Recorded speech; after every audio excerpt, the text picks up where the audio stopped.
In regards to cases, it's again another fortunate day of 0 cases of community transmission of COVID-19 nationwide.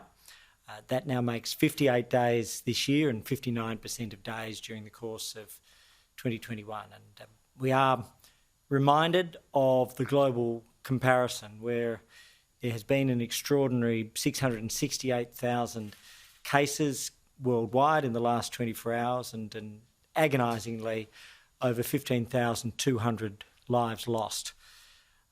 That in fact takes it now to more than 50 million cases globally in 2021 and over 1,083,000 lives lost in 2021.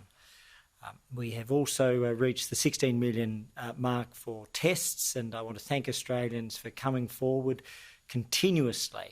When we saw the recent outbreak in Queensland, we had very significant numbers in New South Wales and Queensland, and to all of those Australians who came forward, thank you for that, and to everybody involved in the testing process, thank you.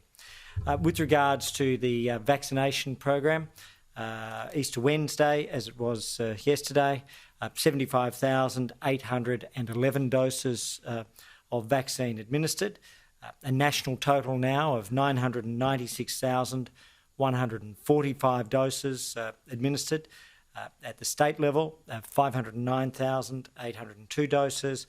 At the Commonwealth level, 486,343 doses, including over 361,000 through primary care and 125,260 through aged care. In particular, with regards to our aged care facilities, what we have now is 1,000 aged care facilities exactly that have received first doses and 435 that have received second doses. So I think all of that progress is very significant. I particularly also want to address, obviously Australia has been part of the global assessment process with regards to safety, and our first priority through all of the phases of COVID has been safety and following the medical advice. We already have had updates from ATAGI, which is the Australian Technical Advisory Group on Immunisation, and the Therapeutic Goods Administration and the Chief Medical Officer with regards to additional advice relating to the AstraZeneca vaccine. That has already occurred. That's been an ongoing process. And now, with the additional advice overseas from the European Medicines Agency, which is their equivalent of our Therapeutic Goods Administration, the UK MHRA, which is their equivalent of the Australian TGA, and their JCVI, which is their equivalent of our Australian Technical Advisory Group on Immunisation. We have asked the Technical Advisory Group on Immunisation here in Australia to review and provide advice. That advice will go to the Chief Health and Medical Officers of Australia, the body chaired by Professor Paul Kelly, the Chief Medical Officer, and also at the same time the TGA, or the Therapeutic Goods Administration, is considering the latest advice from overseas.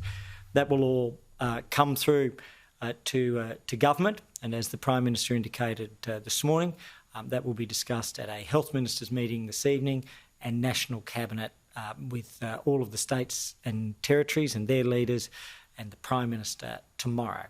So that's the process that we're taking. Already significant steps have been taken with the updated advice from the TGA and in particular from the Australian Technical Advisory Group on Immunisation. Our task here is very simple. It's always been, and this is what's kept Australia safe, to follow and seek the medical advice and to put safety above all else. And I want to thank all of those Australians who have come forward as part of the testing and vaccination program.